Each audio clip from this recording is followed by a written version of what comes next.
எங்க 2 பேருக்கும் புடிச்ச ஒரு ட்ரிங்க்னா அது ஹாட் சாக்லேட் தாங்க. பட் ஒரு குட்டி ஃப்ளாஷ்பேக் பார்க்க வேண்டியிருக்கு. ஏன்னா வீட்ல கொக்கோ பவுடரே இல்ல. ஸோ கடைக்கு போய் வாங்கலான்னு போனோம். இவன் கான்ஷியஸா இருந்தான். நான் வேற ஏதாவது வாங்குறேன்னா கொக்கோ பவுடர் மட்டும் தான் வாங்கணும். டைம் வேஸ்ட் பண்ணக்கூடாது அப்படின்னு. பட் சைட் கேப்ல பார்த்தா சார் நெறைய பிஸ்கெட்ஸ் எடுத்திருக்காரு. நானும் ஒரு பொட்டு வாங்கினேங்க. அவனுக்கு ஈக்குவல் எனக்கு ஈக்குவல் கணக்கு சரியாயிருச்சு. அதுக்கப்புறம் ஹாட் சாக்லேட் பண்றதுல எக்ஸ்பர்ட் அவன் தான். நான் எடுபிடி வேலை பார்த்தேன். அவன் பண்ணுவான். பட் நாங்கள் இந்த தடவை கார்ன்ஃப்ளவர் மாவு யூஸ் பண்ணல. சும்மா அந்த டெக்ஸ்சருக்காக வேண்டாம் டேஸ்ட்க்கு எடுத்துரும் அப்படின்னு. லாஸ்ட் டைம் கரும்பு சர்க்கரையில் பண்ணப்போ டேஸ்ட்டாக இருந்தது. சரி இந்த தடவை அதுவே ஆட் பண்ணலாம் அப்படின்னு நினச்சோம். ஒரு 2 ஸ்பூன் தான் போட்டேங்க.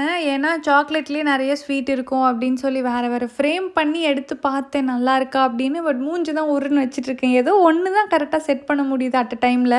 எவ்வளோ கொக்கோ பவுடர் அண்ட் சாக்லேட்ஸ் போட்டாலும் நமக்கு அந்த கடையில் வாங்குற கலரே வரல. சரி ஓகே மேலே கொஞ்சம் கொக்கோ பவுடர் டஸ்ட் பண்ணலாம் அப்படின்னு சொல்லிட்டு டேஸ்டிங் கொடுத்தேன். ஏன்னா எப்பவுமே சார் தான் கரெக்டாக டேஸ்டிங் பண்ணுவார். இந்த டைம் அவரோட ரியாக்ஷன் நீங்களே கேளுங்க. ரொம்ப நல்லா இருந்துச்சு. நாங்கள் போட்ட ஹாட் சாக்லேட் எங்களுக்கே டவுட்டாக இருந்துச்சு நாங்கள் தான் போட்டோம்னு. ஓகே பாய்.